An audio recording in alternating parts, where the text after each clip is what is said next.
आज आपको इतनी टीआरपी मिल रही है, आप चैनल पर बैठे हुए हैं यहाँ पर। हकीकत है ना, शाहरुख खान के नाम को भुना रहे हैं। ये यही है वो मेम साहब जिनके बारे में तुम बात कर रहे थे?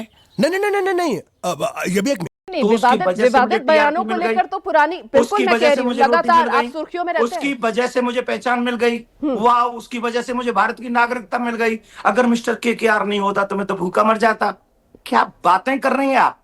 हाँ, क्या बातें कर रही हैं आप? तो फिर क्यों कहा गद्दार? शाहरुख खान को गद्दार क्यों कह दिया? पहले तो आप भी पूरा सुन के आया करिए मैंने क्या कहा है। क्या कहा? मैंने गद्दार कभी कहा ही नहीं। अच्छा। जी, मैंने गद्दार भी नहीं कहा है। हाँ। मैंने सिर्फ मिस्टर केकेआर कहा है। पाकिस्तान से बहुत, अरे नहीं, आपने कहा था उस दिन जब आप नाव में थे तब आपने कहा था, और आपने ये भी कहा था। जी, मैंने गद्दार भी नहीं कहा है। हाँ, मैंने सिर्फ मिस्टर केकेआर कहा है। पाकिस्तान से बहुत प्रेम है, आप ही ने कहा, शाहरुख खान का। आपको नहीं लगता? आपका तो उस हीरो है।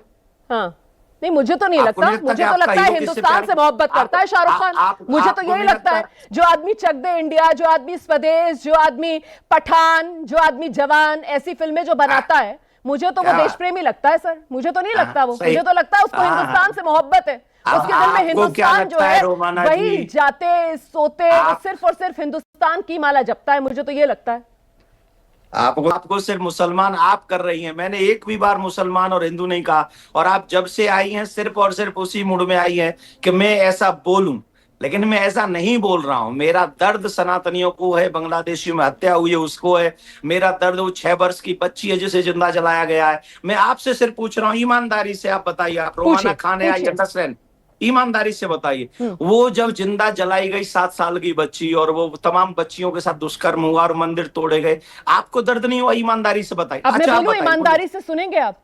मुझे हाँ, बहुत हाँ, तकलीफ हुई क्यों नहीं सर, सुनूंगा? मैंने इस पर शो भी किया, मैंने इस पर शो भी किया सर, और मुझे वाकई में बहुत तकलीफ हुई। लेकिन मेरा सवाल यह है कि देवकीनंदन ठाकुर जो है, मुझे ऐसा लगता नहीं है उनको तकलीफ जो बांग्लादेश में हिंदुओं के साथ हो रहा है उसको लेकर हो रही है। मुझे ऐसा लगता है कि देवकीनंदन ठाकुर को निशाने पर शाहरुख खान को लेना है, इस वजह से देवकीनंदन ठाकुर ये तमाम बातें कर रहे हैं। वरना तो सर देश के अंदर शेख हसीना अभी भी रह रही हैं, इस पर तो देवकीनंदन ठाकुर ने कुछ नहीं कहा। खालिदा जिया का निधन होता है और भारत सरकार की तरफ से हमारे विदेश मंत्री वहां पर जाते हैं और अफसोस जताते हैं, इस पर तो देवकीनंदन ठाकुर ने कुछ नहीं कहा। बीसीसीआई को तो देवकीनंदन ठाकुर ने गद्दार नहीं कहा। जब ऑपरेशन सिंदूर ऑन था और भारत और पाकिस्तान के बीच क्रिकेट मैच चल रहा था, तब भी देवकीनंदन ठाकुर ने कुछ नहीं कहा। बांग्लादेश के साथ हमारे रिश्ते अभी भी जस के तस बने हुए हैं। भारत सरकार बांग्लादेश के साथ अपने रिश्तों पर विचार करे, ऐसा भी कोई सुझाव देवकीनंदन ठाकुर की तरफ से नहीं आया। इसलिए मैं तो सवाल पूछूंगी ना, आइए, कोई सलाह भारत सरकार के लिए देंगे आप?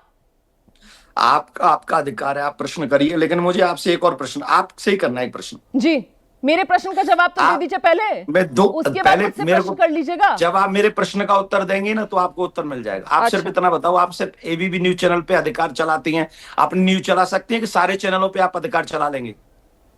तो मैंने तो वही सब पे पूछा चलवा ना, देंगे मेरी तो खबर? मतलब आप सिर्फ शाहरुख खान पर ही चला सकते हैं अपना जोर? नहीं, इसीलिए मैंने पहले ही ये नेशनल सवाल लेवल पूछा था। पे जो हम लोग भारत के भीतर रह रहे हैं, भारत के भीतर जो भी गतिविधियां हो रही हैं, उन सबके साथ हम जो कर सकते हैं, जो हमारी सामर्थ्य है उससे अनुसार कर सकते हैं, वो हम करते रहेंगे। और सिर्फ बांग्लादेश में नहीं, पूरे विश्व में जब जब भी जहां जहां भी सनातनियों के साथ बुरा हुआ है, देवकीनंदन की आवाज